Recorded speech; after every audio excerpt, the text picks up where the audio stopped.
Olá, sejam todos muito bem-vindos, bem-vindas a mais um vídeo da Go Outdoor. Eu sou o treinador Rafael Bonato e hoje nós vamos falar sobre um tema muito interessante e extremamente importante na prescrição dos treinamentos, que são as zonas de treino.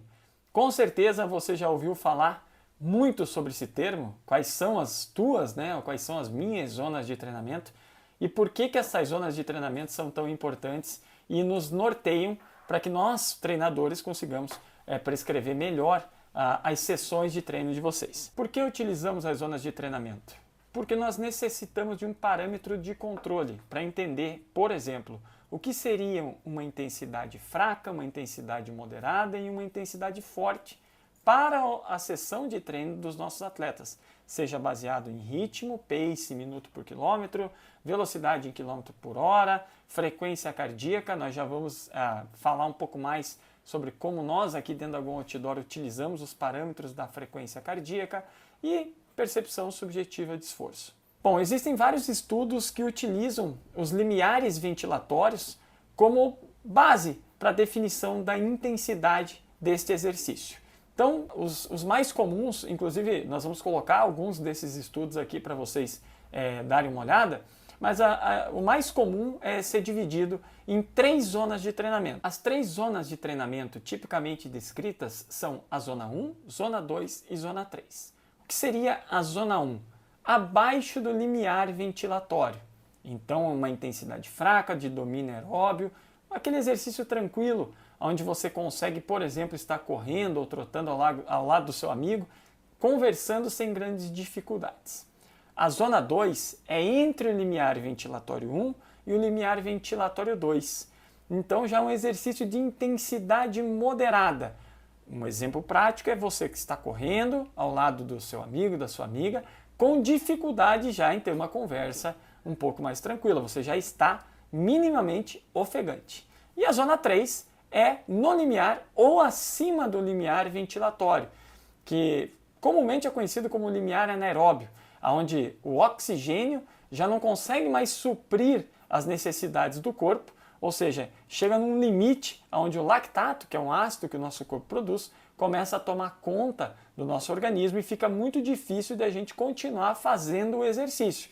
Eu tenho certeza que você já sentiu essa sensação, por exemplo, quando você vai dar um tiro de 1000 metros, de, uma intensidade mais pesada, e começa aquela ardência na perna, até nos braços muitas vezes, aquilo é o acúmulo do lactato, ou seja, é a zona 3, uma intensidade vigorosa, onde não existe a mínima chance de você conversar com ninguém. Independente do modelo de zonas de treinamento, seja o fácil, o moderado, o forte, ou seja, no modelo que nós vamos explicar para vocês aqui como a Go Outdoor utiliza, o que é importante e o objetivo final da utilização dessas zonas de treinamento? É a organização das suas cargas, obviamente, e também melhorar a tua relação com a percepção subjetiva de esforço. Então você descobrir o que realmente é um pace fácil, moderado e difícil, e exclusivamente tem outro vídeo aí, vou deixar o link para vocês aqui, o nosso vídeo falando sobre ritmo no trail.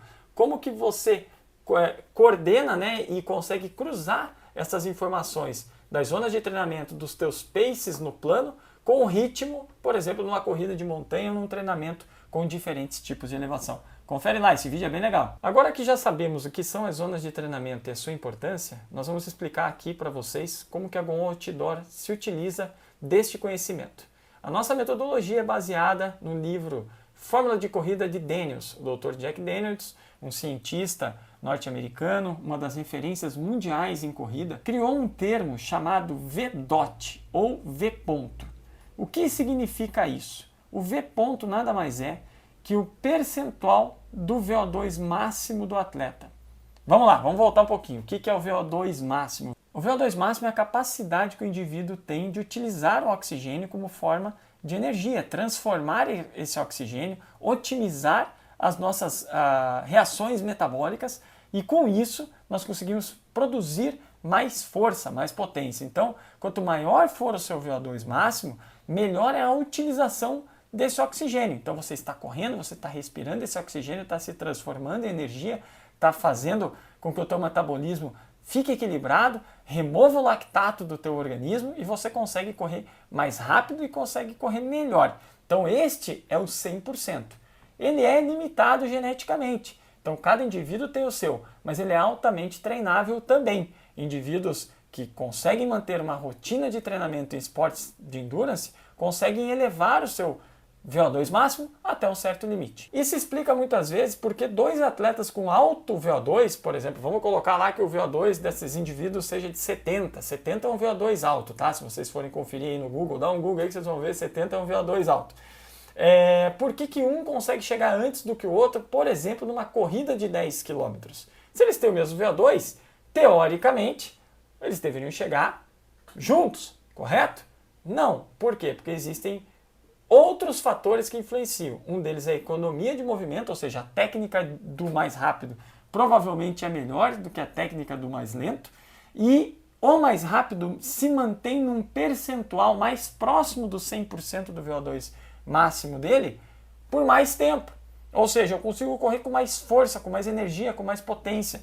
Eu consigo correr, por exemplo, a 90%, 95% do meu VO2 máximo durante 10 km, enquanto o outro atleta, infelizmente, consegue correr a 85%, 90% do VO2 máximo. Então esse V ponto é essa diferença da intensidade que o atleta consegue sustentar durante uma competição. Baseado nessa informação, nós aqui na Go Outdoor fizemos uma adequação da nossa metodologia em 6 zonas de treinamento, as quais vocês vão ver agora a seguir. Nessa tabela que vocês estão observando, que é a mesma que eu tenho aqui no meu computador, veja que nós separamos em 6 zonas de treinamento. A1, regenerativa.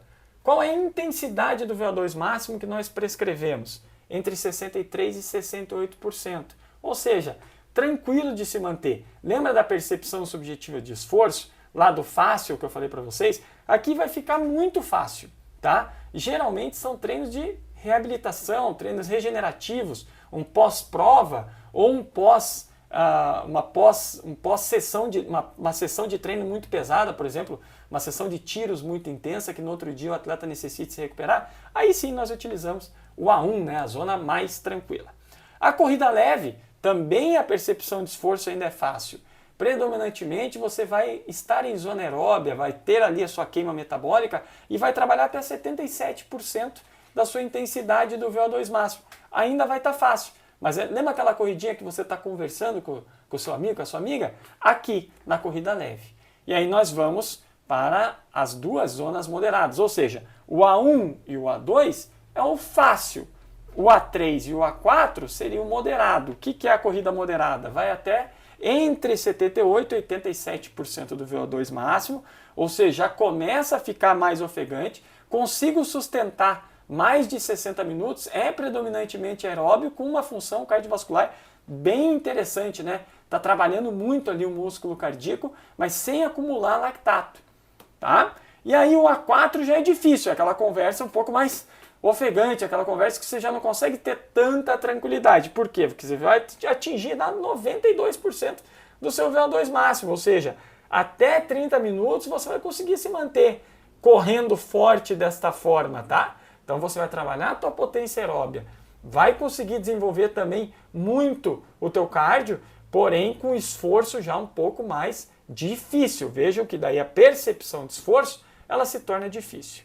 E aí, o vigoroso, o muito forte, o difícil, o muito difícil, é a zona 5 e a zona 6, que é onde nós atingimos o nosso limiar anaeróbio, procuramos nos manter lá, ou em máxima fase estável de lactato, que nós chamamos, ou muito próximo do limiar anaeróbio. Lembra lá do zona 1, zona 2, zona 3? Aqui nós estamos a 3, nós já vamos trabalhar entre 95% e 100% do VO2. A duração é curta, tu vai conseguir manter 5 a 6 minutos, a sensação de esforço é muito difícil, vai absorver muito lactato, tá? Vai queimar a perna. Então, geralmente são os intervalados mais extensos, né? Lembra aqueles intervalados de 1.000, 1.500, alguns atletas conseguem sustentar até 2.000, um pouco mais, né? Os atletas de alto rendimento conseguem se manter aqui em provas de 5 e 10 quilômetros, para você ter uma ideia, né? Então, não é o caso do atleta amador, é um atleta muito bem treinado, ele consegue se manter numa zona muito difícil, muito próximo do seu limiar anaeróbio por mais tempo. E aí vem o exaustivo. O exaustivo é o seguinte, é ultrapassando os teus 100% do VO2 máximo. Então é entre 105% e 120%. É onde a gente tem aquele ganho de muita potência anaeróbica, que são os tiros muito curtos, que são exaustivos, né? E existem maneiras até de manipular a recuperação entre esses tiros. Eu posso fazer uma recuperação ativa, uma recuperação passiva, com diferentes objetivos. Mas as 6 zonas de treinamento são essas como vocês podem verificar no quadro. O A1 muito fácil, o A2 fácil, o A3 moderado, o A4 difícil, o A5 muito difícil e o A6 exaustivo. E cada um com a sua função. Por fim, como nós definimos então essas zonas de treinamento? Qual é o 100% do atleta? Para que a gente defina, nós temos que aplicar alguns testes. E é o que você vai ver a seguir no nosso próximo vídeo.